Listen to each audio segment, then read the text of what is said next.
Welcome to Rebel Chaser. My name is Gail, and this is part 3 of the Opapari versus Heard case. And there was a short hearing a couple months before the trial, so this is the trial, and then that short hearing that was a couple months earlier. And the trial, Mom really wanted this to go to trial. She wanted to have her day in court in front of the judge in trial. And she got it. And I'll let you guys watch. Okay, Your Honor, we're on the record.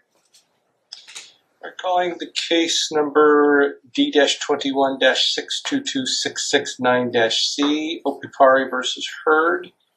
Please make your appearance for the record. Counsel, please state your bar number. Good afternoon, Your Honor. Shaka Chrome on behalf of Mario Opapari, bar number 8116. Ms. Heard? Kimberly Heard, self-representing. All right.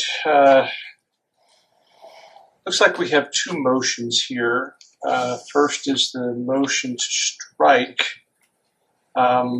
This is a motion to strike the defendant's answer and counterclaim and to disallow the defendant from calling any witness or using any exhibits for trial and for contempt and related relief.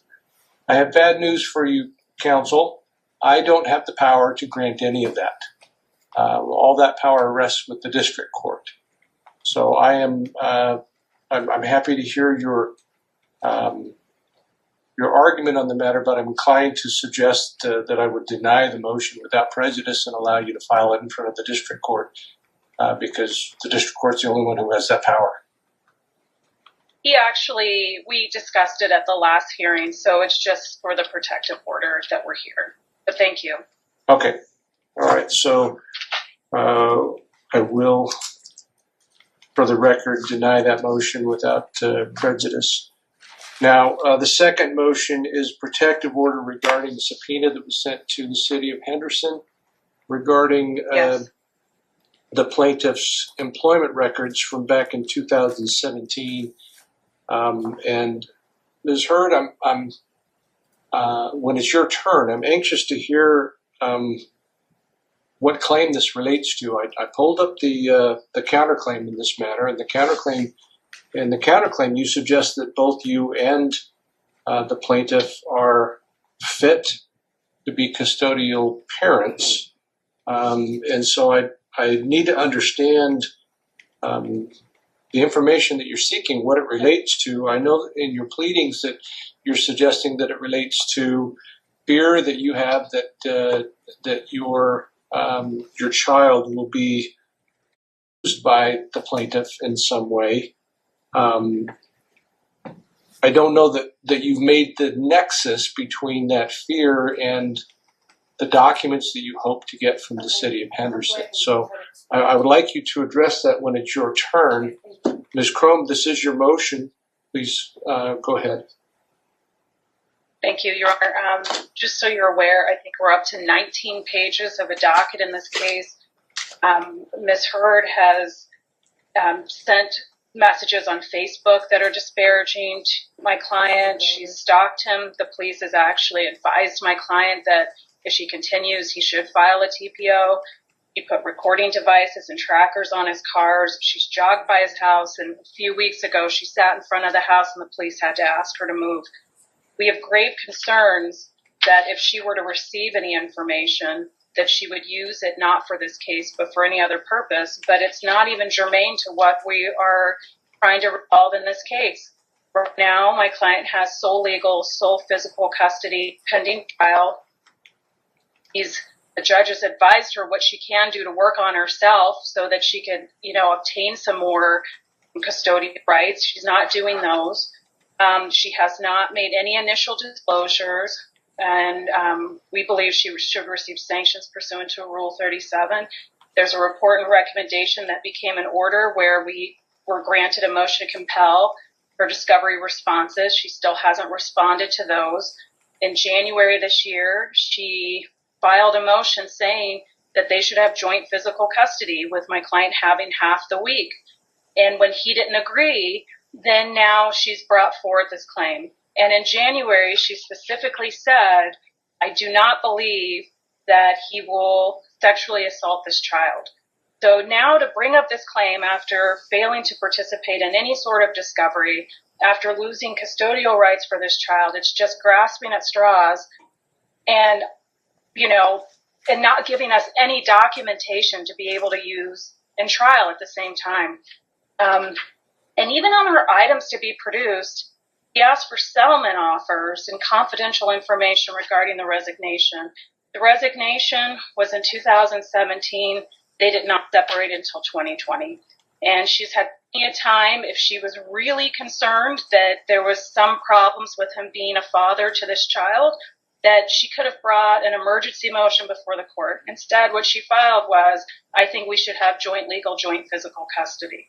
So I would ask that our motion be granted and that I be able to submit a memo for fees and costs. Thank you. Ms. Hurd? Thank you. Ms. Hurd? Hi, do I need to address everything even if it's not relevant? Because we're here for a protection order. And the thing is that yes, he was terminated in 2017. He told me that he was terminated for officer safety. I have discovered that it's very possible that he was terminated for harassment. He does have a handful of sexual assault allegations, one of them being done by my 19-year-old niece when she was living with us, and this was during that time frame. I didn't know this. This is stuff that I'm learning as I'm going through this process. He never told me the truth, and I'm hoping that I'm wrong. It says right here, she just put another production. She's asked me 4 times to produce evidence and claims, documentation, evidencing my claim that Mario assaulted women. Well, that's what I'm trying to do. If he was terminated for officer safety, then it doesn't apply, and we don't go anywhere, and it doesn't mean anything. But if in fact he was terminated for harassment, that very much validates a lot of the claims that these other women are making because they're in the same time frame, and also that I think that's very relevant with the special needs child custody case. Now, this wasn't. I did have an attorney during that counterclaim. If I have to refile based on some of this, I'm learning. I'm learning the process here. I'm trying to do my best. My daughter was taken away. I feel it was unlawfully. That's not relevant to what we're talking about today. We can discuss, so I'm trying to teach myself. I'm going to classes. I'm trying to educate myself. I'm going to the law library, and I can't keep up. I've asked Ms. Crome if she could provide these in Word formats because I know I have to type everything up. I don't have an application to be able to type it up and answer it. I actually have handwritten notes on every single one of them. She never provided that. I'm trying to work with her. I don't get any response. So I've made offers with no response, no counterclaims. I don't want to be in court. I'm trying to settle this fair, but also, again, with these allegations, I don't want them to be true. I'm hoping I am wrong, but this is one of the most credible sources and ways that I can try to back up my claims. And again, if I'm wrong, I'll be happy, and we don't need those documents. But this is the only way, and I didn't learn of this until after we were separated. Tell me about the form in which you have claimed to the court that the plaintiff has women. Is that an emotion of some sort? So I sent a subpoena to the city of Henderson.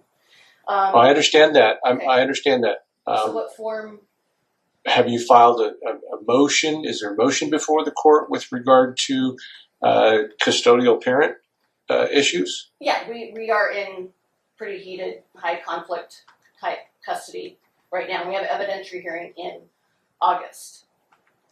And the evidentiary hearing is to determine permanent placement of the child in custody? Yeah, in custody. And again, like I said, this is relevant because this also, there's other women that have come forward. I'm hoping to not have to disclose their names. I'm hoping not to have to disclose any of this because this is not right for me.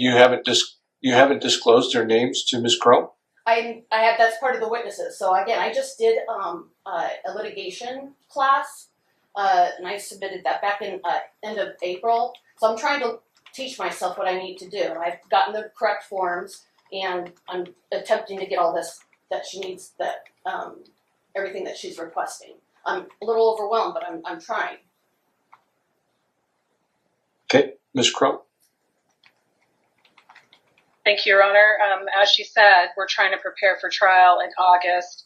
This case is over a year old. She didn't bring these allegations for the past year. I don't have any witnesses. The only thing that she did provided in her opposition to this court is text messages from 2017. So again, if she thought in 2017 or even when this case originated that there was an issue, she would have brought this before the court in front of Judge Henderson. But now it's not until after, my client gets emergency sole legal, sole physical custody, after her drug test results are bad, that she's searching for anything to try and get an equal standing or something. But it's unfair to my client that, again, we don't even have initial disclosures. We don't have any witnesses. We don't have anything. And so to make these claims and then also to harass him on Facebook and coming by his house and recording him, who knows? She's admitted that she's on medication for some, depression, some other issues. I don't know what she would do with this information, and I don't think it's relevant at this point because she's waited a year to try and seek it. And for her to say she doesn't know how to provide discovery to me, she has filed so many motions because it doesn't cost her anything. She has overwhelmed my office and the court with repetitive pleadings, yet he doesn't respond to even providing us with a witness list. So I'm just asking for it to be denied, for us to receive fees, so that maybe she'll take it serious if she has to actually pay something, to keep up making these false claims over and over again, now that she's been found to be an improper parent temporarily until we go to trial. That's not true. That was never founded. Okay, speak to me, not to counsel, Your Honor, please. that she's making right now. She's fabricating a lot. I've never been shown to be unfit. As far as I put stuff on Facebook and go by their house, there's no proof of that. She's making a lot of allegations that are hearsay and have no substantial evidence to back them up. She just comes off the top of her head, whatever she can, to try to make me look bad. I do take this seriously. Right now, I'm fighting for the safety of my daughter. I feel that she is in a toxic environment.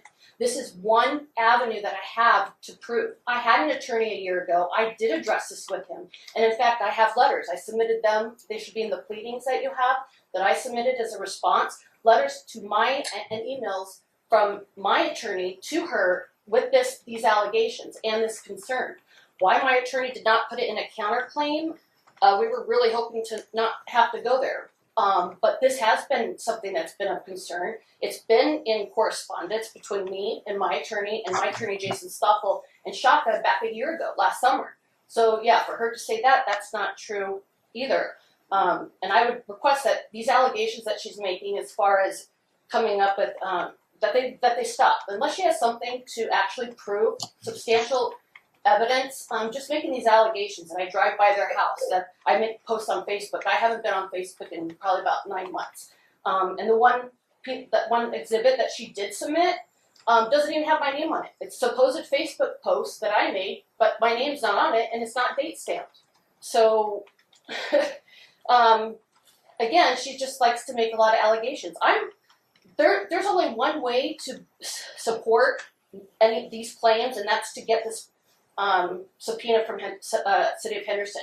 If I'm wrong, then I have no means. If he really was terminated for officer safety, then this doesn't go anywhere. No, I can't use that. It's not related to this case, and it won't mean anything. But however, he was terminated for harassment, that is very much relevant to a lot of factors in this custody case, especially a little girl that's going to be 6 tomorrow, has Down syndrome, is still in diapers, and does not have expressive verbal communication. All right, I'm going to recommend that the motion is granted. Ms. Hurd, you've not provided me with any evidence that suggests that the plaintiff is even the subject of a complaint. You've indicated that you hope not to identify witnesses, but that's exactly what your obligation is under the rules. and you had that obligation to disclose those witnesses well over a year ago when you first filed this action. And I have to say that had you provided the court with information from these witnesses, I might be inclined to agree with you here. There is something. That hold on, please don't interrupt. I might be inclined to agree with you that you get to peek behind the curtain a little bit with regard to these particular allegations and to determine whether and to test the veracity of the plaintiff, that he was terminated for safety issues and not for being someone who asked someone to work. But I can't do that where you haven't made the disclosures and you provided me with no evidentiary support for your allegation. I mean, to be clear, I wouldn't allow the subpoena to go forward. I would allow the plaintiff to obtain those documents, and I would do an in-camera review. And then if it was appropriate, I would have a protective order for the use of those documents because that is highly personal information. But you've simply given me no avenue to assist you in that because of your refusal to participate in discovery. So I am going to recommend that the motion is granted. Ms. Chrome, I'm going to ask you to prepare the report and recommendation. I want you to share that with Ms. Hurd. I assume you have a working email that you've given to Ms. Chrome? Yes. Okay. And you'll have 48 hours to review that and approve its form and content or not.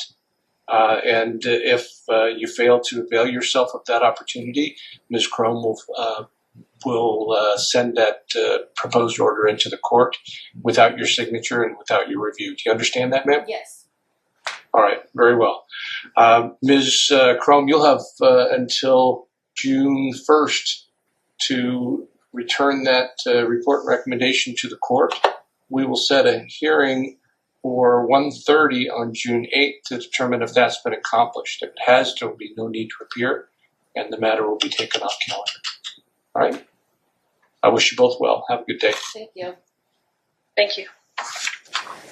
Arrears matter versus Kimberly Hurd, D622669.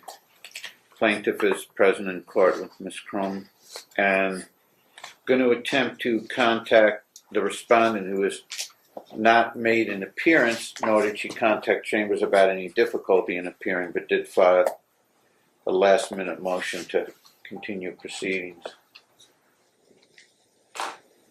No response. Okay, a few preliminary matters set. Defendant is not present. We went above and beyond and contacted the defendant and no response. And defendant has filed a last minute without proper notice request motion to continue. And the court will say it's based on the faulty premise that no deadlines were set or no case conference or 16.1 was attempted. But in point of fact, there's a Rule 16 proceedings occurred on February 15th, 2022, and there's an order to that effect, setting the trial dates, all the deadlines, etc. And the court further notes that's an erroneous representation, and as well as an unfounded attempt at a continuance, since it was never explained what it is that defendant needs additional time to prepare for, etc. And defendant is also, we're also in a position that even if defendant were present, there would be no sensible reason to continue the matter, as plaintiff is incurring no doubt thousands in fees and has prepared all these voluminous books and prepared for today's trial, etc. So there would be no need to entertain a continuance unless there was something really major that a continuance would flush out, and that it would be highly prejudicial if it was not granted. No such undertaking has been alleged, just the argument basically that there's no Rule 16 compliance, which is false. Also, defendant rather has filed more than one appeal, apparently not understanding that these were temporary orders, and so those appeals were summarily dismissed. I also understand that defendant may, not just by not appearing today, in conjunction with apparently no longer appearing for supervised visitation and no longer complying for drug testing, may have abandoned her desire to participate in this litigation. Now, that being said, the court does not want to create a questionable or incomplete or vulnerable record whereby the results of today's hearing are just based on a default type of analysis by her not appearing or participating, which would leave the record vulnerable to be reopened and or challenged on those grounds. So I think it would also be necessary that, to the best extent possible, we establish that any rulings today are likewise established on the merits, not just the temporary order of sole custody in conjunction with the father, but then the determination of compliance or any progress by the mother since then, with attention to be focused on ATI results, of which we have several, plus, more to the point, the mother not cooperating with the latest ATI test or test, plus apparently not appearing for at least the last supervised visitation or two without contacting family first, which presumably is likewise interpreted as an intent or not to participate any further in the custodial litigation. Okay, Ms. Crome, you can remain seated, please. Thank you. If I may just make a record about her motion really quick, Your Honor, just so you know Sure. some facts. I received notice that she filed, so we just reviewed it a few minutes ago. In her pleading, she makes reference to that she didn't have the opportunity to look at the Family First report. However, she had her mother come by my office to pick up my trial exhibits, which there's a copy of the report in there, so she has access to the report. Also, when she was taking drug tests, except for the last one, she would come to the court to view her drug test results. She could have done the same thing with the Family First. She has emailed your staff before, and she has the ability to do the same with the Family First.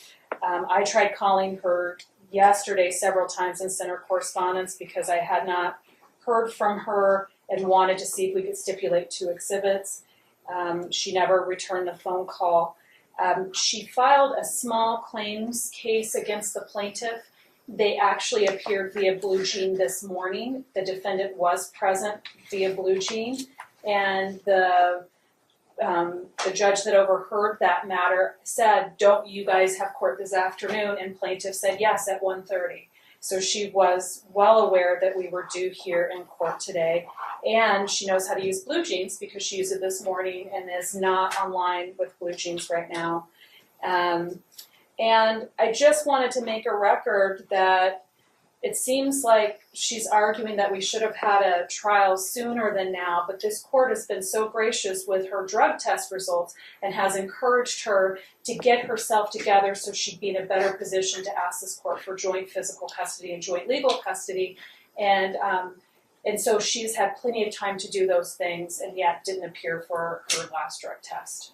So with that, I just wanted to state that there's several inaccuracies. I think this court has been more than fair and lenient with her and hoping that she would get some help for her action. So. Okay, we'll add those matters to the findings, not just as the last minute, highly egregiously untimely motion, largely based on a false representation of Rule 16 noncompliance. But it's also represented that she was oblivious to the Family First report, and it's been represented that she picked that up from Ms. Crum, and it's also represented that she has ceased to appear for her ATI testing as well as the supervised visitation. And it's also represented that she can't validly claim that she was unaware of today's trial as she was provided the notice at the last hearing. I believe this motion to continue references today's trial date and time, and Ms. Crum also represented the parties were engaged in a justice court small claims action earlier today where the judge or hearing master inquired of her if she was aware that she had a trial today, and she said yes, custody trial at 1:30, so that'll all be entered into the record as well. All right, good. Actually, it was the plaintiff that said yes at 1:30. Oh, So he no, reiterated it to her, and she heard it, right, and Yes, she acknowledged heard it? Okay, And then, Your Honor, too, she did not file a pretrial memo. that's true as She well. did That'll be not- entered into the minutes too. She never submitted initial disclosures, any disclosures in this case. She failed to provide discovery responses to interrogatories in a first and second set to request for production of documents.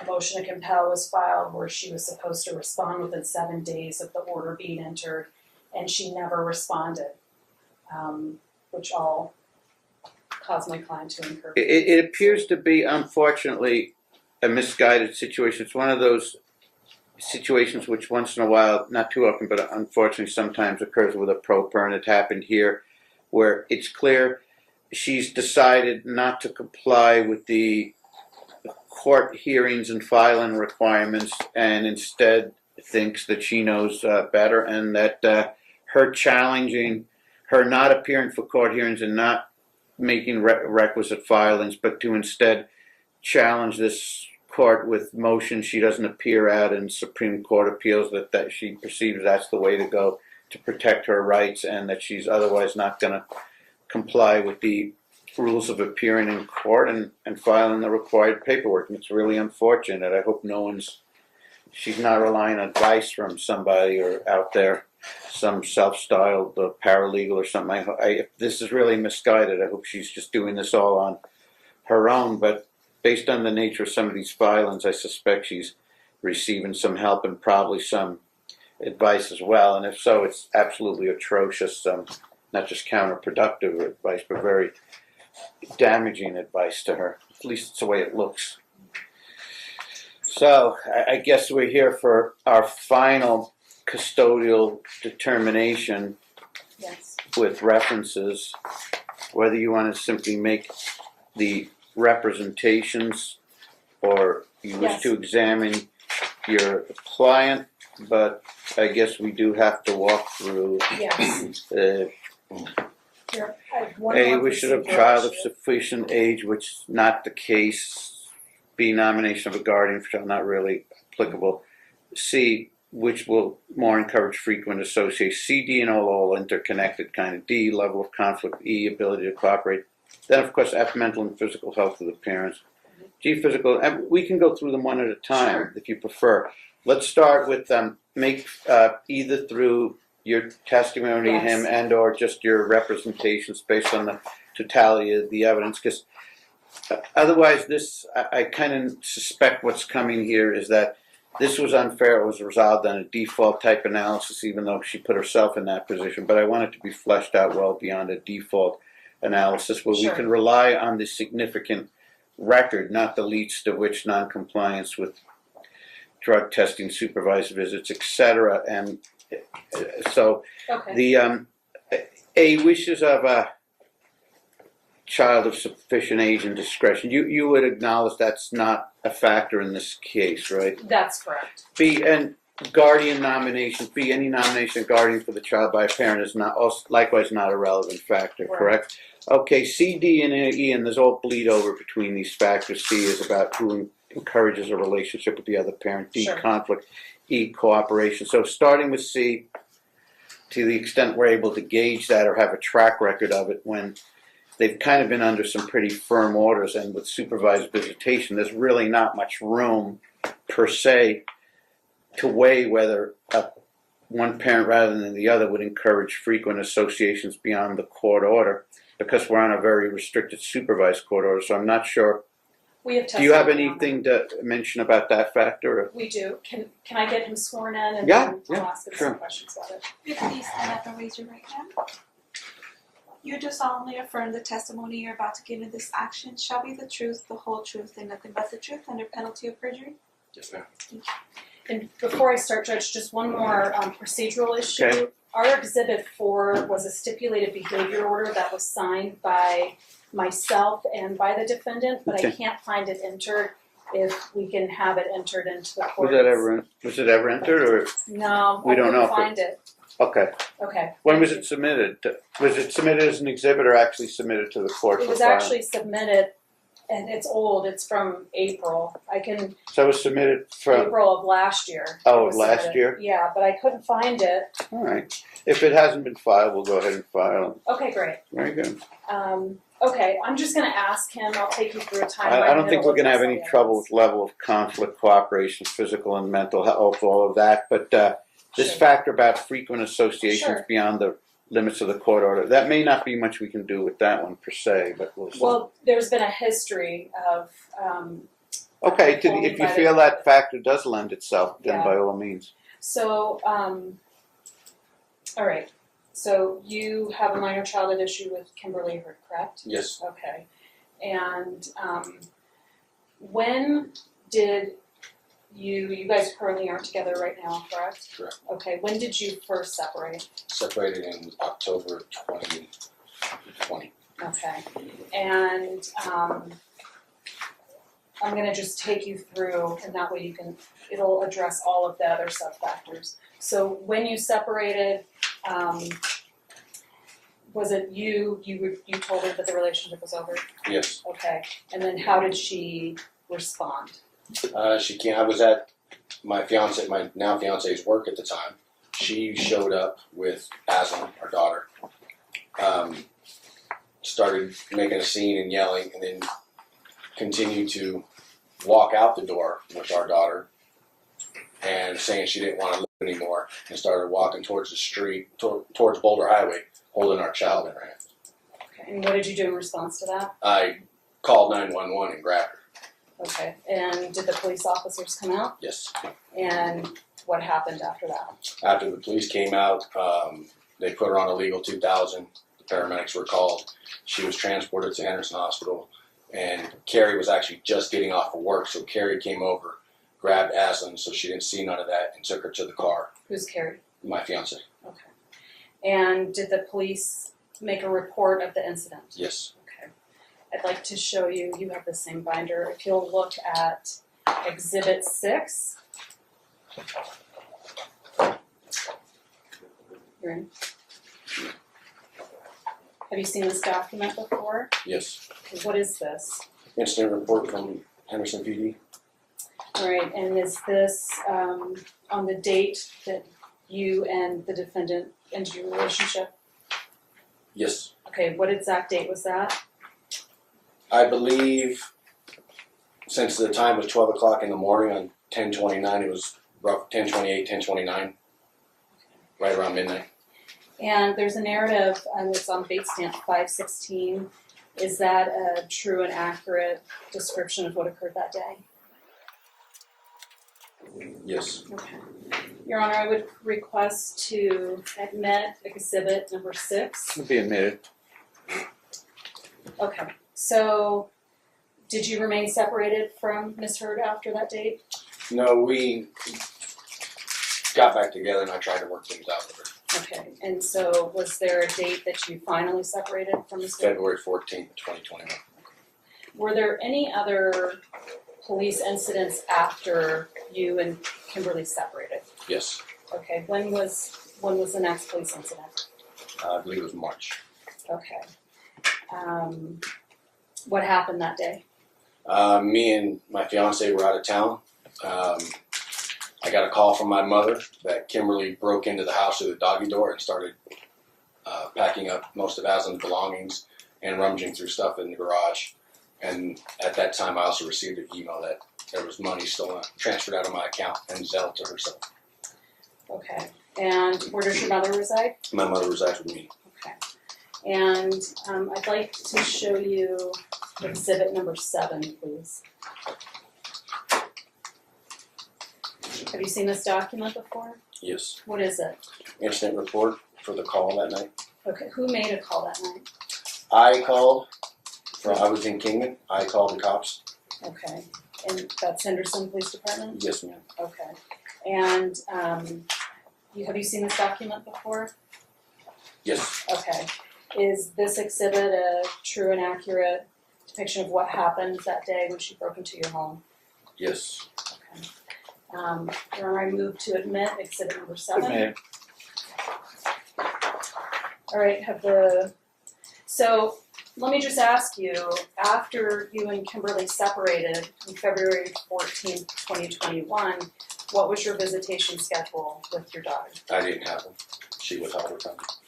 Did you ask to see her? I asked to see her. I asked to FaceTime, and nothing. How were you making your requests? There was text messages and talking parents, and I believe a few emails. Was Kimberly also using Talking Parent? Yes, she's requested that I signed up for it because it was the courts could see it. Okay, I'd like to direct you to Exhibit 13. Okay, have you seen this document before? Yes. What is this? This is all the messages in talking parents. Okay, and messages between whom? Me and Kimberly. I'd like to draw your attention to Bait Stamp 568. It's about 3 pages in. Are you there? Yes, ma'am. Okay. Now, it says your name on here. Are those messages that you actually submitted to Kimberly? Yes. And then it says Kimberly heard, are those messages that she responded? Yes. Okay. And on February 23rd, 2021, it says, wondering when you're going to allow me to have Aslan and if she's still allowed to go to Latham this weekend. Did I read that correctly? Yes.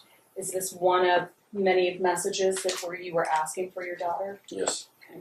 So from February 14th until when did she withhold your child from you? April. The middle of April, I believe, is the timeline. April 2021? Yes, ma'am. Okay.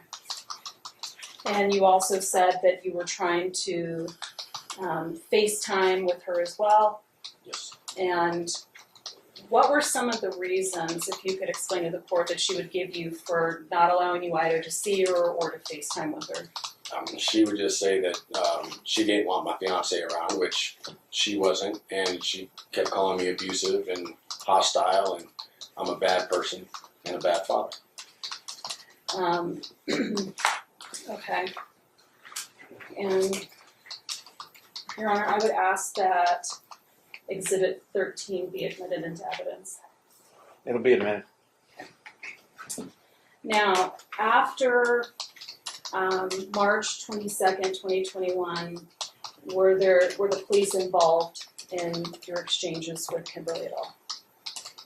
Yes. Okay. Do you remember when the next time the police were involved?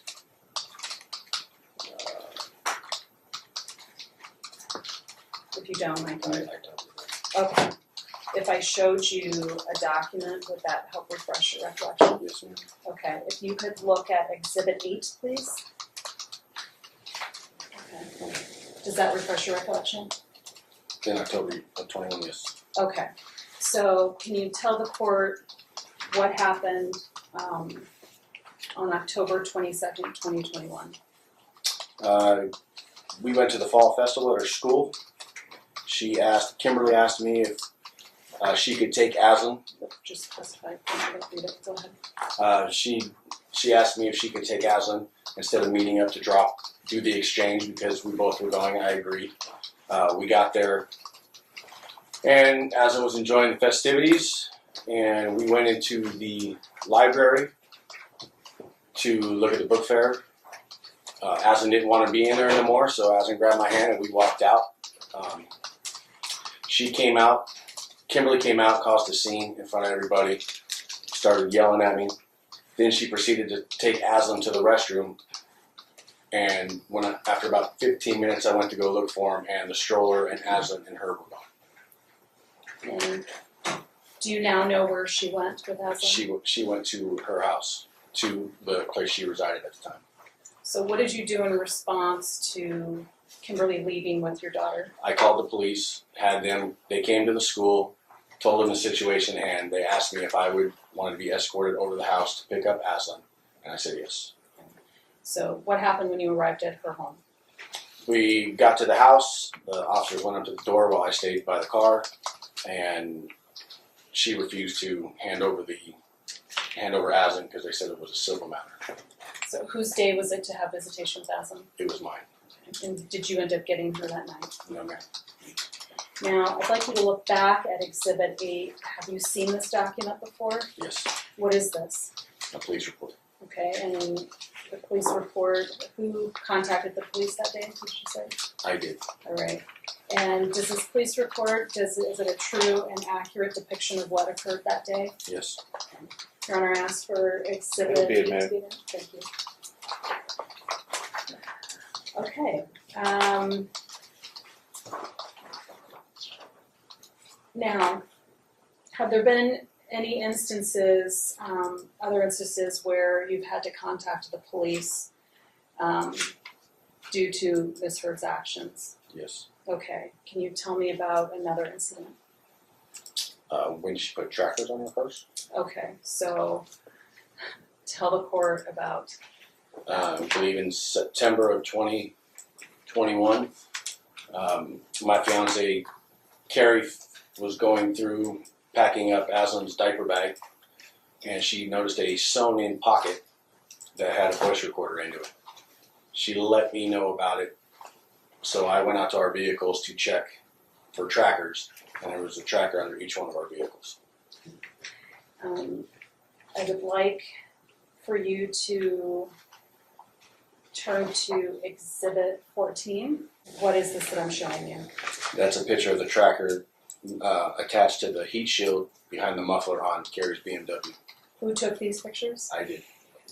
And do these pictures accurately reflect what you saw when you found the tracker on both of your vehicles? Yes, ma'am. And move for 14 to be admitted. It'll be admitted. Thank you. And if you would turn to Exhibit 15, have you seen, there's 3 pages, have you seen these pages before? Yes. What are these? That's the first page is the diaper bag, and the second and third is the voice recorder that was found in the diaper bag. And the voice recorder, was it turned on or turned off? It was off. It was on.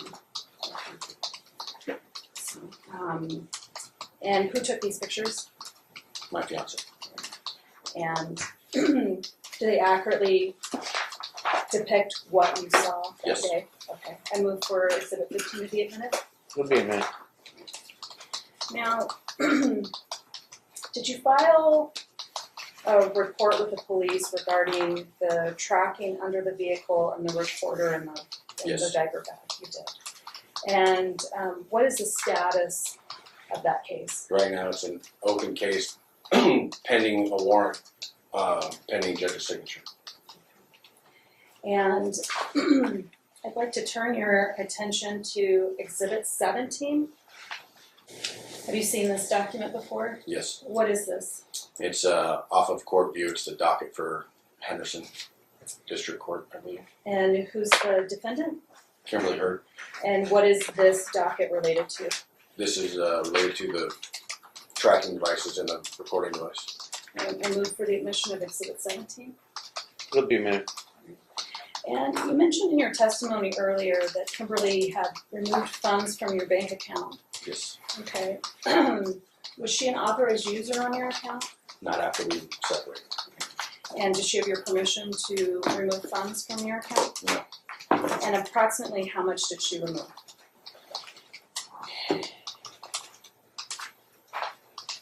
About $4,000. Right. And then were any of those amounts given back to you?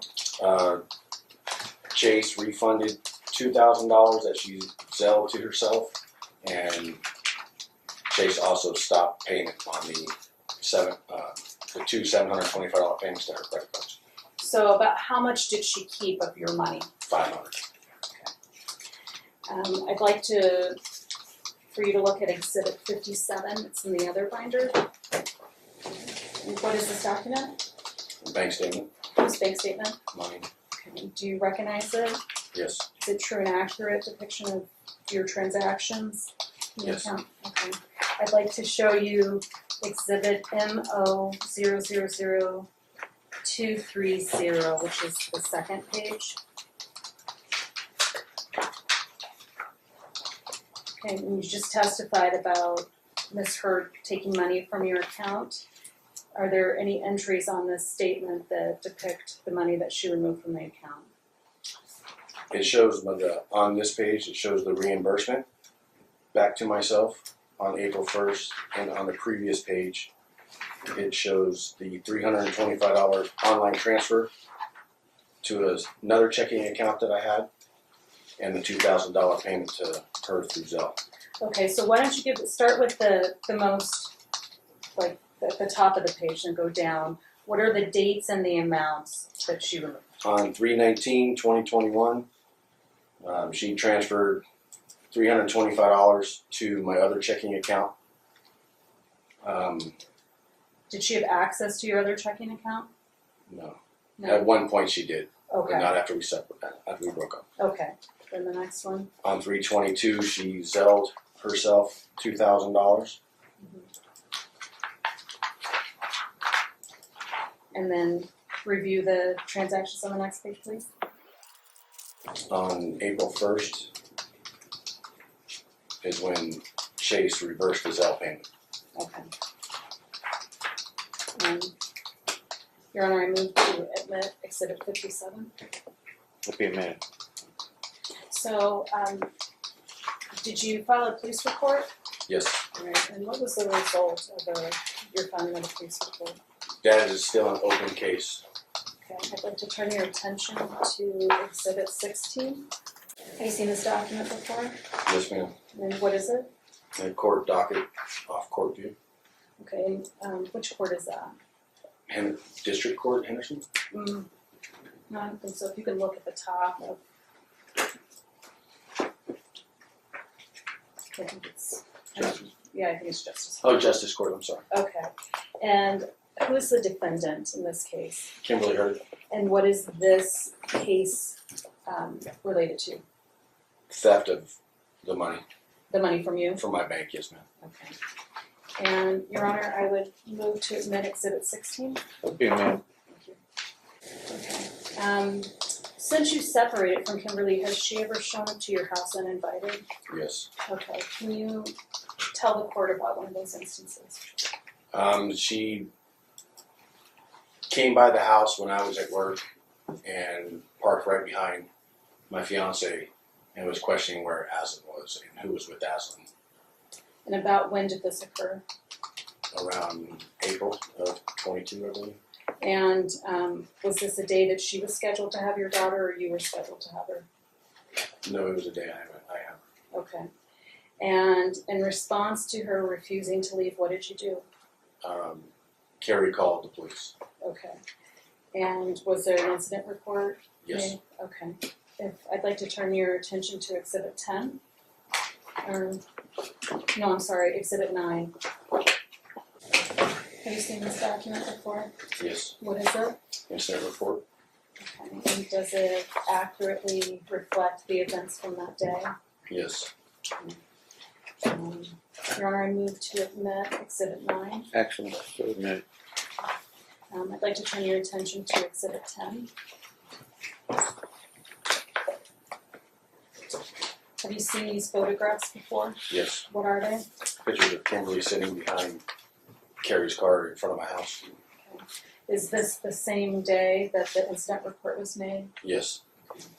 And who took these pictures? Carrie. Alright. And do they reflect the events that occurred that day when Kimberly was sitting in front of your home? Yes. I move to admit Exhibit It'll be a 10. minute. Yes. Okay. I'd like to talk to you a little bit about when you and Kimberly discovered that she was pregnant with Aslan. Did you go to the doctor's appointments with her? I went to some of them. I couldn't make all of them because at the time I had my own business. And were there any health concerns concerning Kimberly? There was one of the first doctor visits that she went to, the doctor, her blood results, test results came back with in her system. And were there any health concerns concerning your daughter? At the time, no. Were there later issues that were brought to your attention concerning her health, your daughter's? We found out when she was in the womb that she had trisomy 21, Down syndrome. So, how old is she now? 6. And how does having Down syndrome impact your daughter's well-being? It doesn't, because she doesn't know she has it. So, what do you do? Like, do you have other children? Yes. You didn't just mean, he might have understood how did it affect the little girl's happiness, because Benny said she's unaware, but I think you meant how does it affect the overall care of her and the challenges to him? Yes. Okay, why don't you elaborate on that a little bit? Yes. You have other children, correct? Yes. Okay. What are the names and ages of your other children? Dominic is my 23-year-old son. Cody is my 17-year-old son. And I have a soon-to-be 11-year-old stepson named Jeremy. And how have you had to parent Aslan different than you've parented the other kids? Not very different at all. I try to treat her like a typical child. Yes, I know there are some challenges.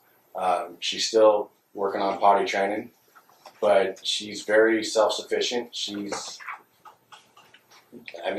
I honestly was scared and worried when I first found out I was going to have a child with Down syndrome, but they're like normal kids. They act the same way. They do the same things as normal kids, and I don't parent them any different. She gets a little bit more leeway because of her disability, because she might not understand it fully, but and sometimes I have to scold her a little bit and tell her no, not to touch that, and she gets rewarded just like a regular kid does too for doing good things. And I'm not trying to imply that you treat her differently, but all I'm trying to understand is you mentioned that she's potty training still, so she's admittedly delayed in potty training, correct? Correct, yes. Are there any other delays that you've noticed in her life? She's speech delayed, but she has been working phenomenal with her speech therapist. Her speech therapist has even acknowledged that she is doing amazing and progressing. She actually got 100% on one of her tests Monday at therapy. Okay. And what's the current custody schedule that you have right now? Currently, right now, Kimberly sees Aslan Wednesdays from 6 to 8 and Sundays from 4 to 6, supervised at Family First. Okay. So, and how long have you had the schedule where you have all of the other time with Aslan? I believe since February. I think since January. January. Okay. So since January, have you seen any growth in Aslan since you've had the majority of the time? Yes, she's talking more. She has gotten better with the potty training. Her verbal skills are the biggest thing. Now that she's wearing glasses, she can actually see stuff better and understand things better. And when she's very well mannered, and when she asks for something, she asks for it. When was Using 3 to 4 word sentences is what they want right now. She's doing 3 to 4, 4 to 5 word sentences. Oh, that's great. When was she first prescribed glasses? In February. In February of 2022? Oh, yes, ma'am. Okay. How often is she supposed to wear her glasses? All day long, every day. Have you expressed to Family First that Aslan needs to wear her glasses? I did express to Family First when she first got them to please have her mother, have Kimberly make her wear her glasses. At first any child that first wears glasses doesn't want to wear them all the time, but she wears them all the time with no problems, even without a strap. That's what she does. So, to your knowledge, has Kimberly been assisting Aslan with wearing her glasses No, during she visitation? No, she isn't. And how do you know that? For the last couple months, I believe, Aslan's been coming out of Family First with her glasses in her hand, or the supervisor has been bringing her out with her glasses in the hand. And I asked if Aslan has been wearing the glasses, and she said no. She takes them. Her mother takes them off immediately when she walks in the door. Does she explain why her mother takes them off? She said that her own doctor said what I said was false and that her prescription is wrong. To your knowledge, when's the last time Kimberly's taken Aslan to an eye doctor? 2019. I'd like to show you Exhibit 33, please. Have you seen this document before? Yes. And what is it? The reports from Family First Services.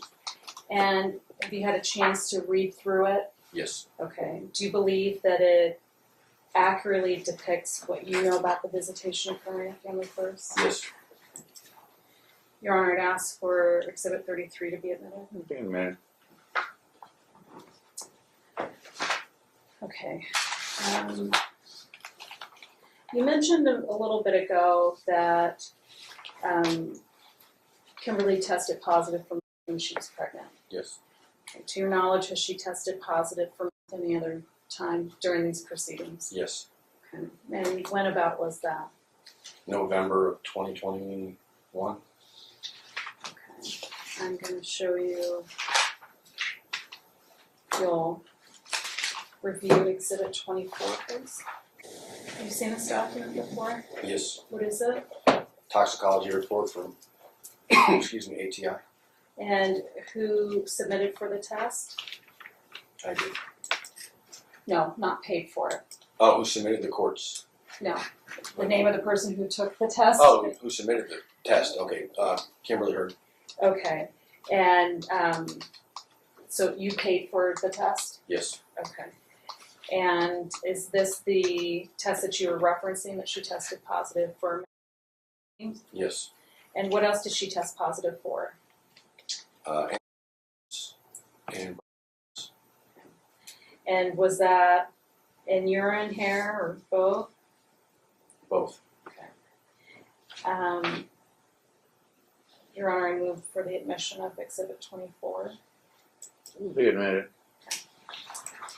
And to your knowledge, did we make any other requests for Ms. Heard to submit to drug tests? Yes. Okay. And do you recall what the judge ordered as far as how to let Ms. Heard know that she needed to submit for a drug test? I had to advise you before 10 o'clock to have her tested by 5. After 10 o'clock, she could be tested at noon the next day. Okay. So I would like to bring your attention to Exhibit number 25. Have you seen this document before? Yes. What is it? A letter you sent Kimberly requesting a drug test. And what date was it provided to Ms. Heard? March 7th, And 2022 And when was it electronically served to her? at 8:49 a.m. on the same day. Okay. Your Honor, I move for the admission of Exhibit 25. Be admitted. And I'd like to look at Exhibit number 26. Have you seen this document before? Yes. What is it? Toxicology report, And what is the date of collection? March 7th, 2022. Right, and who was tested? Kimberly Heard. Right. And what did she test positive for? And And then what was her alcohol results? 0.10 And was that in hair or urine? urine. Your Honor, I move for the admission of Exhibit 26. Be admitted. I'd like to bring your attention to Exhibit 27. Have you seen this document before? Yes. What is it? A letter from you to Kimberly requesting a drug test. What is the date? April 15th, And what time was it served? 8:34 a.m. Move for the admission of 27. I move for the admission of Exhibit 27. Oh, I'm sorry, it's admitted. Sorry. Okay, thank you. If you'll now look at Exhibit 28. What is this? Toxicology report, And what is the date that it was collected? April 15th. And who was the person that went for the collection? Kimberly Heard. Okay. And in her urine, what did she test positive for, if anything? I move for the admission of Exhibit 28. It's admitted. Since there's no opposition to any of the exhibits being admitted, and it seems pretty clear upon court review that there's at least a foundation for admission plus quite a bit of relevancy in most of them. Do you want them just all admitted and block at this time, or would you That like would be to great. separately move for each one? They'll all be. They're all being Okay. Perfect, thank you. You bet. Okay. All right, so exhibit 29, what is that? Drug test. Letter from you to Kimberly for requesting for a drug test. And what's the date on that? May 20th. Okay, and then if you'll look at exhibit 30, what is that?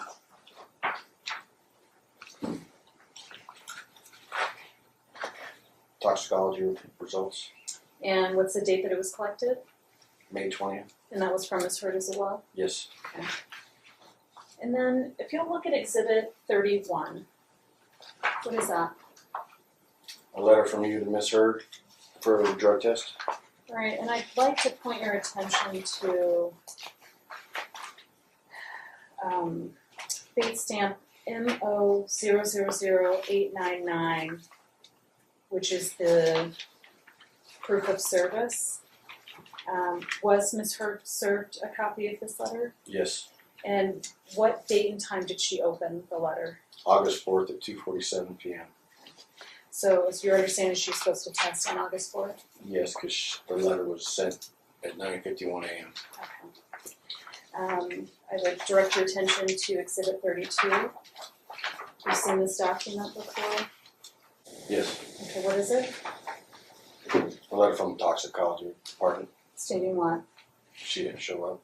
Okay, and so what are you asking the court to do with her failure to show for her drug test on August 4th?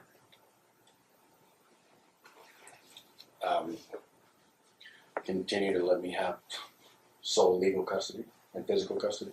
Okay, and why do you think that that's important? She made all the other drug tests. Why didn't she make that one? And I believe, per her actions and again her looks, that she is back using. Okay. After you received sole legal and sole physical custody, did you make any attempts to get Aslan's belongings from Kimberly Hurd? Yes. And were you successful? No. So did you go to her home? I called Henderson PD to assist me over there. And what happened? Officer went up to the door, asked for Aslan's medication for her thyroid and her medical inserts for her shoes, and the officer was denied. And was an incident report prepared relating Yes. to that? Okay. I'd like to show you exhibit 37. Have you seen this document before? Yes. What is it? The incident report from the evening I tried to get Aslan's belongings. Okay. And does this accurately depict? Yes. Okay. And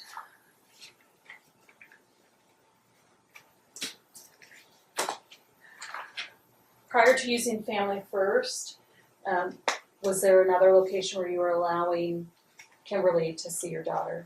I would let her choose a random park located by the houses, by my house. And was that the successful way to have visitation? At the beginning, the first couple times, yes. Afterwards, no. And why was that? There was a few instances where she refused to hand over the child, and there was another, and the cops had to be called. And there was another incident where my fiancé went to go pick up Aslan, and she refused to give her over to Aslan, and told her that she can just go. She's not her mom. So when you said there was an incident report, I'd like to show you exhibit 38. If you could look at that document.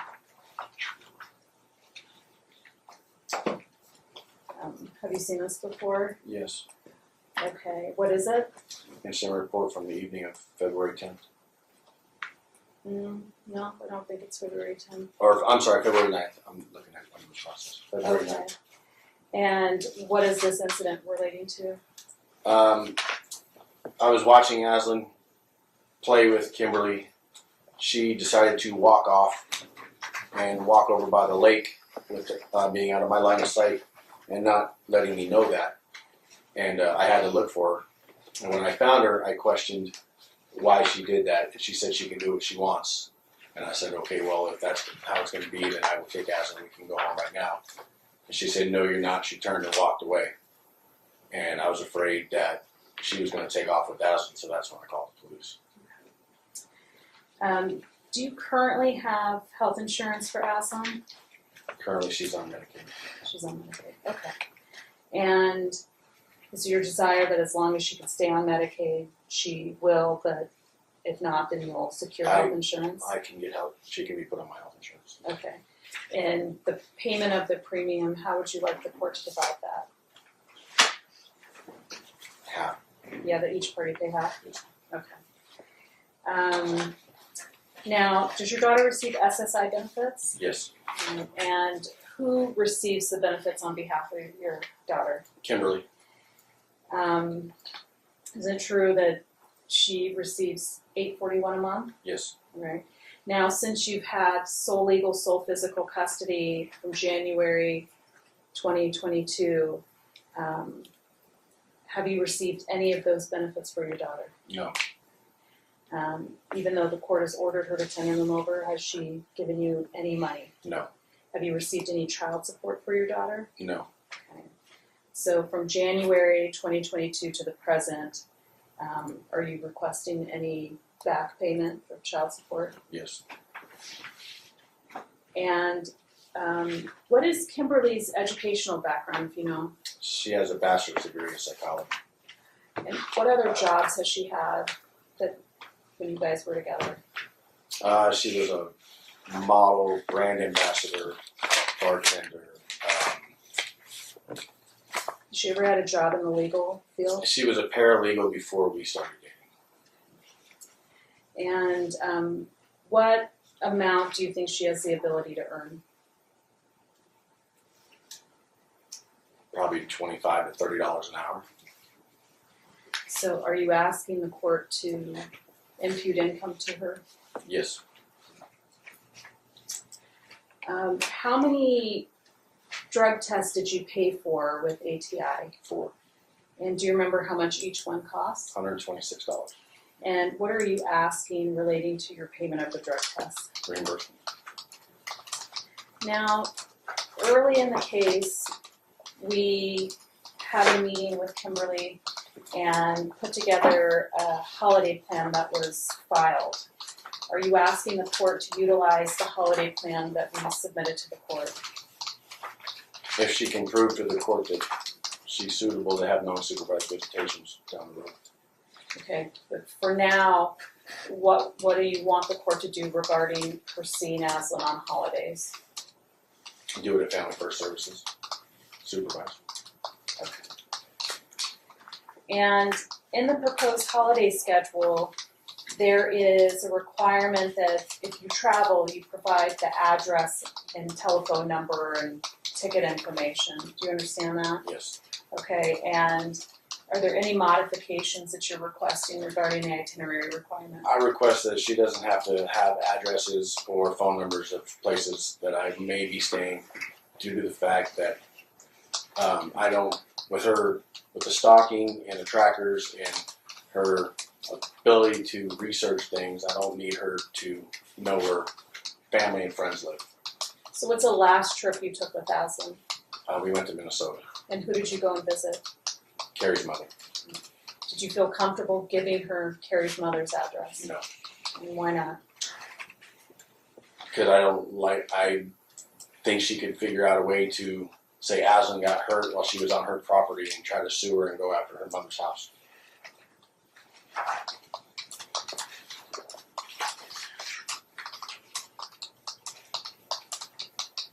And just to be clear, I think, will you look at Exhibit 11? Yes. It says the cost to add Aslan would be, as of February 10th, $176.21 a month. Yes. And then to add her to the dental plan, it would be $82.60 and vision $14.97, correct? Yes. Okay. And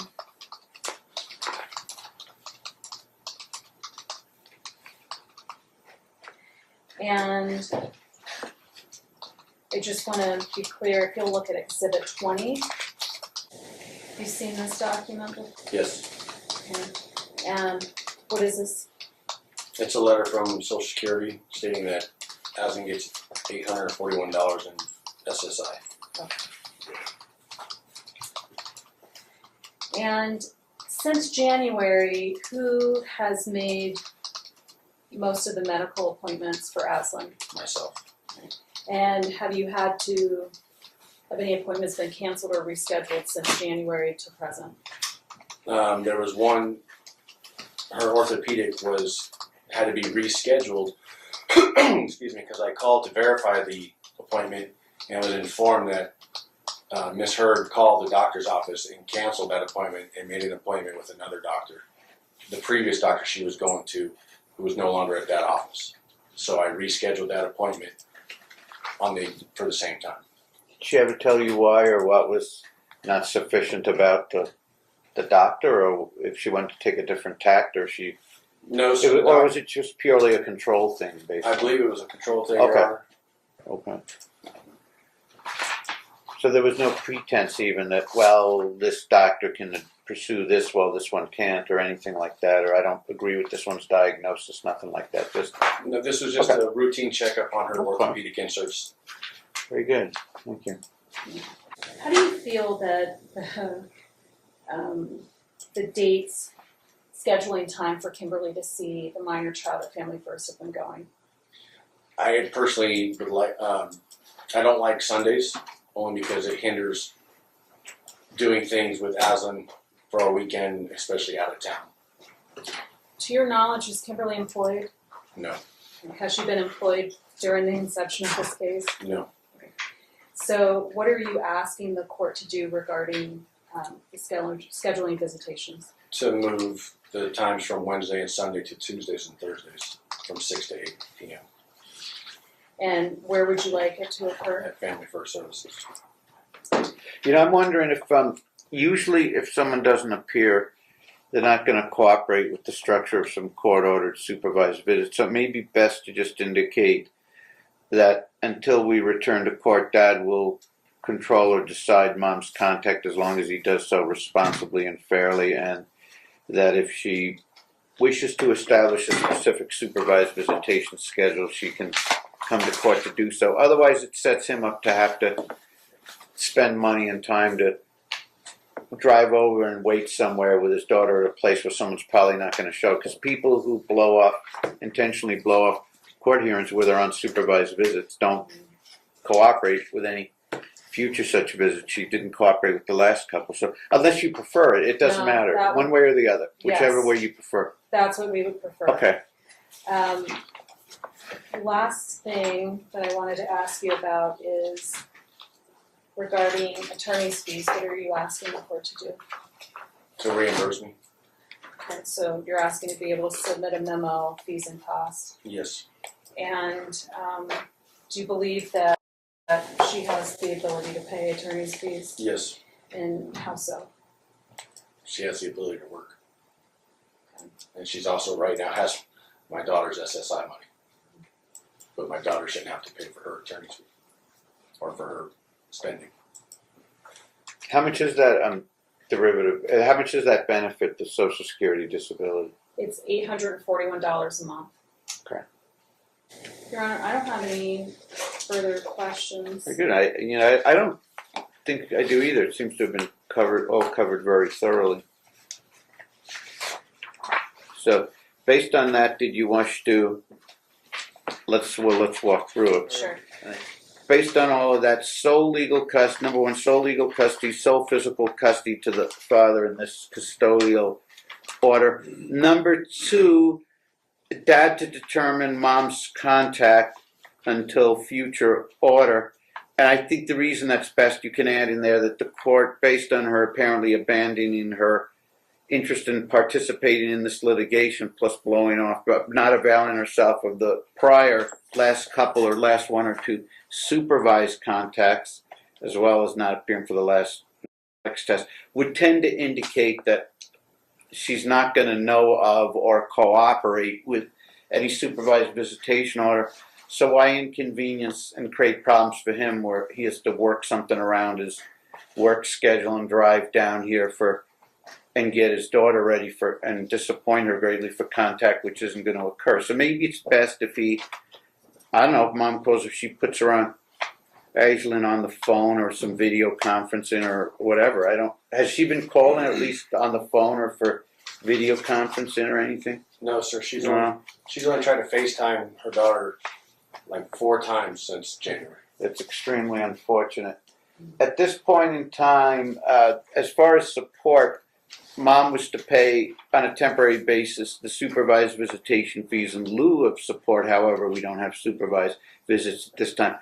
I don't know to what extent she's employed or even employable. I don't know. What's your request on? I don't know what information we know or don't know. Your Honor, you testified that she has. I know he did. We do have that as testimony. She has a bachelor's degree. She's been a bartender. She's been a paralegal, which is why it's so Right, but is she working now? Do we know? No, every time we've come to court, you've directed her to find employment, and she hasn't. And so, but her FDF, when you look at it, it's so upside down. I don't know how she's surviving if it's accurate. Is she living by herself? Do we know? She hasn't listed anybody else living with her. What was the last position she had? She hasn't worked since 2014, I think. Ooh, wow. She was periodically jobs here and there, but never a full-time job. But she was a paralegal for John Spilatro before, which is why she hasn't had to pay for any of her filings, but is why she probably has the ability to draft her own. So she is employable. I mean, even with that law clerk website, she could be doing this for other people. I mean, look, we asked for 24 an hour. I think she could make 15 doing fast food. And as many documents as she's filed, like if she spent that energy working, she could be employable. The court, all of those findings and representations can be incorporated along with the court findings that based on that you could reasonably earn $24 an hour. Now, to better protect the record, even though there's a finding that you could work for 24 an hour, that would protect the record greatly in that there would be no excuse to not generate at least the pretty de minimis amount of 15 per hour. So if it's set upon 15 an hour, we'd be looking at about $420 a month. So you're asking support to be set at $420 based on $15 an hour. Okay. With the specific finding that it would appear based on everything you just indicated that can be incorporated in the order and in this very open economy where employers are begging for employees that the court finds by clear and convincing evidence plus the judicial taking judicial recognition of the state of the economy. $24 is a very supportable figure, but that to protect the record fully from any meaningful, rational, logical attack or challenge, we're setting her at basically a minimum wage or close to it, which is really lowballing her earning capacity if we consider that past history, the educational degrees, etc. So there'll be no excuse not to at least tender $420. Effective what date? Your Honor, we would ask, she didn't pay for all her visits. My client paid for some of her when visits were changed. I would ask that the court go back. I mean, we originally asked for support, but at least until January when he had sole legal, sole physical custody, that she should have child support Of this year? arrears. Okay. The court finds that to be a very reasonable request in the premises. So for arrears of 1/1/22 through 8/31/22 are $420 a month for 8 months. It's $3,360. So effective September 1st, the support will be $420 plus 80 on arrears of 3360 for a total of 600. The support can be enforced by garnishment or any lawful means, but since even if a garnishment, first of all, we have to find out where she's working, and if she is, then and a garnishment attempt through the DA family support could take months. So at any rate, he can pursue that through the DA family support if he learns she's working somewhere. Plus, she would be required to immediately provide this order to payroll or human resources to commence a wage withholding. But if she doesn't, he can report to the DA. But to eliminate any excuse that people often make, I didn't pay because I thought a wage withholding was ordered. Until such time, if and when a wage withholding becomes effective, she has to start making direct payment. And since there's so many arrears and so many months not paid, there's no valid excuses of I was afraid of a double dipping. I was afraid that I wind up paying twice in a month because I paid directly, and then 2 days later the wage withholding takes effect. It's not a viable argument in this case.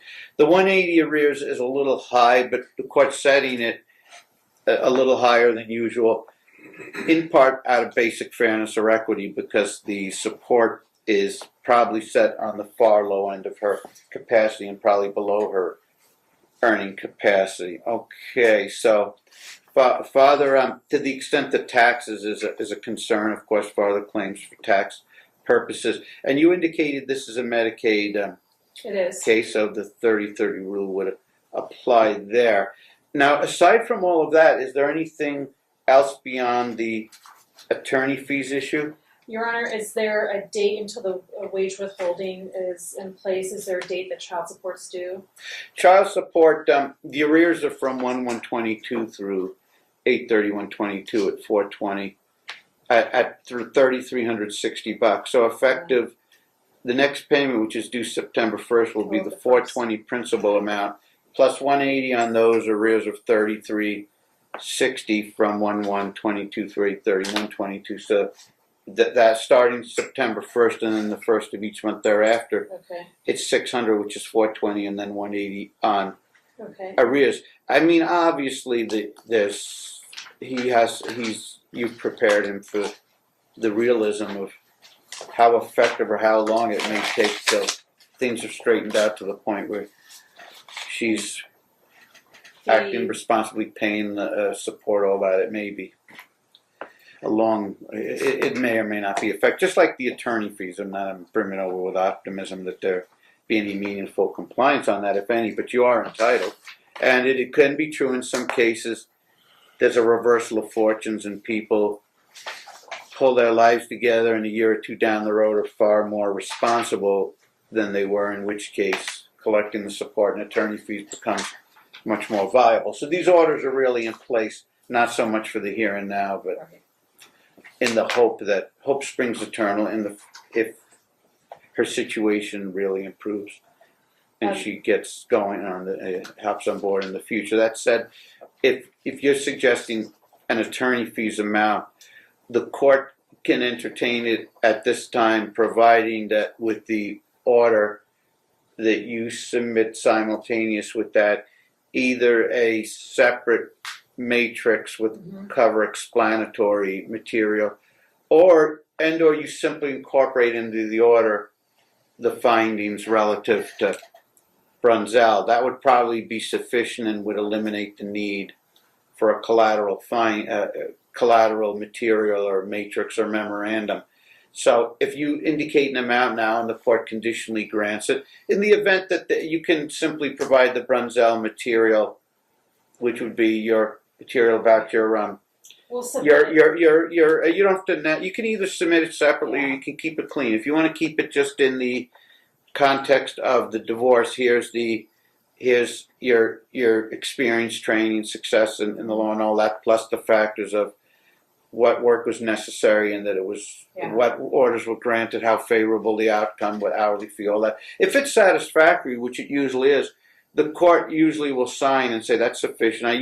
There have been a few cases where it said, well, let me ask for some supplemental memorandum of cost. But so either if you feel comfortable just asking for an amount, the court will grant it with the understanding that if for some reason the court thinks it's too high based on what you provide as Brunzell material, the court will either just change the amount in the order or direct you to modify that slightly. It would seem unlikely that that would occur, but that's could happen in the case.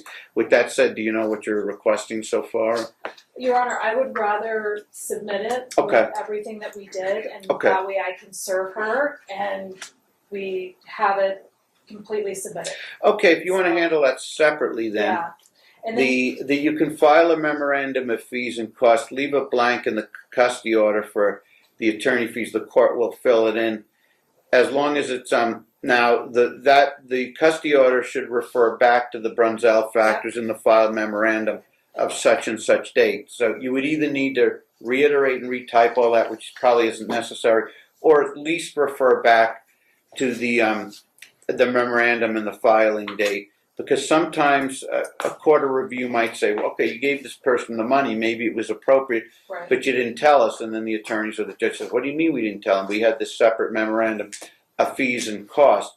But if that's either not filed and or it's not reiterated in the custody order, or at the very least referred back to, that's what causes problems. But if you were to indicate, here's the amount, that you're requesting a certain amount, let's say the court agrees with it, fills in the blank on the electronic order. Let's say someone requests 10, 20, 40 grand, whatever it is, and that's listed by the court in that. And if as long as it says, comma, as established in the memorandum of fees and costs filed on September 15, 2022 or whatever, which establishes the Brunzell factors in significant detail relative to the case and the charge, that would probably be more than sufficient. Okay. As long as it indicates again, so to that end, you would want to file the fees and not just provide the fees and costs to Right. chambers as like an ex parte submission, but formally file it, Yes. send it to the other side, Yes. give them a chance to respond. That way you can indicate in the order, it was filed on such date, served filed on September 15th, whatever, Right. electronically sent to defendant that same date, no response has been noted, or a response of some sort was filed on September 22nd, which the court presumably considered.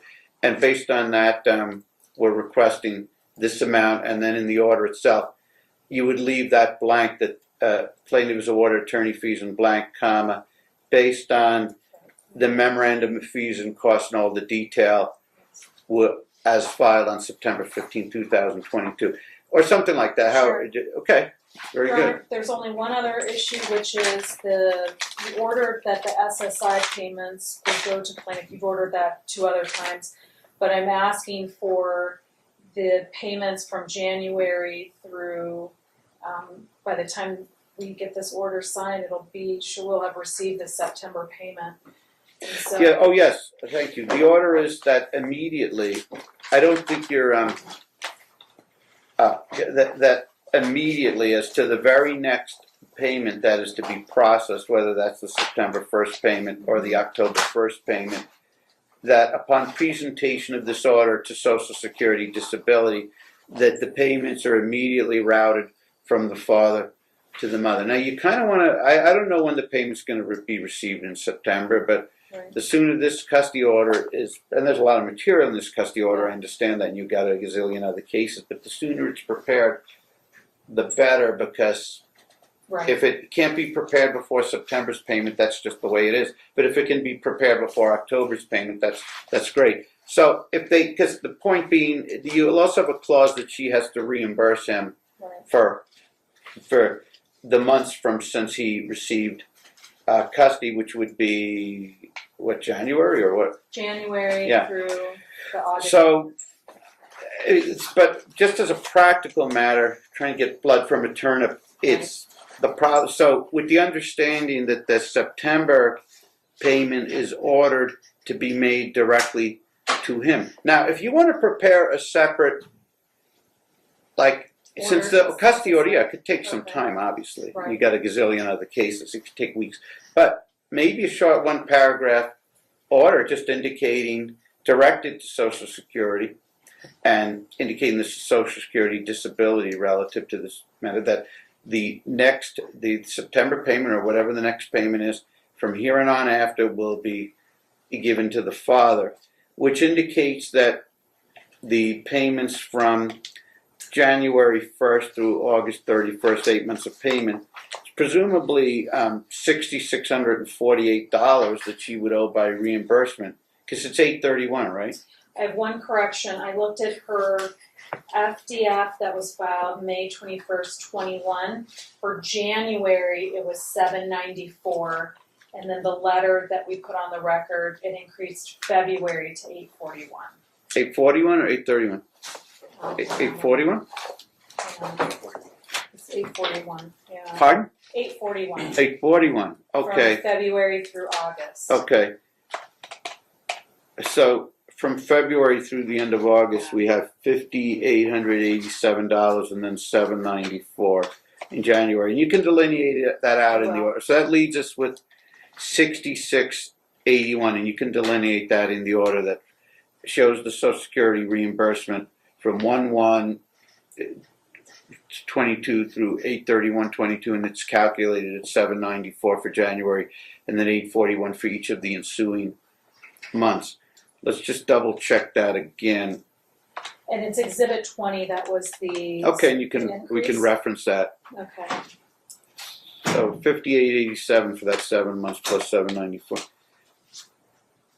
Did I say $66.81 earlier? Because that's what it is. Okay, $6,681 is owed by way of reimbursement. I mean, it's one of those things, good luck collecting. But yeah, again, Right. looking at things through the prism of today, I wouldn't be betting much on collecting support attorney fees, Social Security reimbursement. But I get the idea philosophically behind a case like this. Is you hope and pray things turn around, and not only, mainly, of course, by far, improvement for their daughter's life, but then if things really improve, he can start receiving back, even if it's slowly but surely, some of the money he's owed. Yeah. That's probably not realistically going to happen as long as there's a narcotics addiction, but the idea is you hope someone overcomes that. Your Honor, can I add that if there is a wage withholding, that the collection of the SSI money would be included, and maybe that the arrears payments would continue until both the child support and SSI are you paid? you could indicate in there that it'll be assertively track the issue, but that until the 841 of the SSI money is rerouted to him, as long as it's still collected by her, that the 841 would need to be taken, as well as the 600, the 420, and the 180 on arrears. The problem is she's just going to quit, but that's just a practical concern. She's not going to sit still for that kind of. That would probably hit the 50% threshold where they can't withhold more than that. She might quit at the 600, but we can't really worry too much about whether someone's going to violate orders and quit employment. But you can if you think it's in the off chance she gets a really high salaried position that she doesn't want to lose, which doesn't necessarily seem realistic at this point, but who knows? Right. Who knows? Anything can happen. We hope it does. She's got a couple degrees and everything. I mean, some decent work history, so we hope she turns it around to some degree. All right, very good. It may take a while. What is there anything else for today's purposes, or? That's it, Your Honor. All right, thanks so much. Thank you very much, and best of luck. Thanks so much. Well, when you don't show, you really don't get much consideration at all. And she was a no-show, obviously. And this was a trial that she really wanted. She wanted her day in court under oath. I think she really wanted her ex under oath. Or she just wants to drag him through court. I don't know. But this is not the last we see of her, because she's brought him back to court for 2 more years. In fact, there was just a hearing back in November of 2024. That's just 2 months ago. So she's continuing on with her litigation and driving up Dad's costs. But we'll see what happens. I don't know any really more than you guys do, because I haven't watched them all. I haven't seen everything.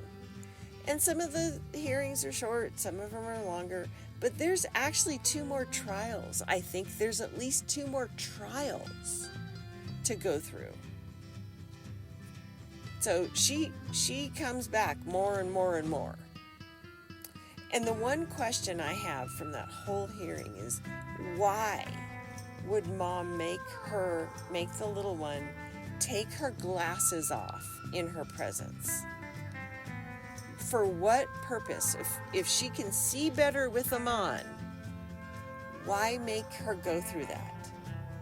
Why make her? I mean, I don't know if any of you guys wear glasses, but whoever does, I mean, you know how hard it is to see when you're used to wearing your glasses and then you take them off? Depending on your vision, I mean, I wear glasses to read, but I can't read without my glasses, and I can't walk with my glasses on because I can't judge the distance. Reading glasses aren't good for that. So anyway, I just don't understand that. Why do that to your little one?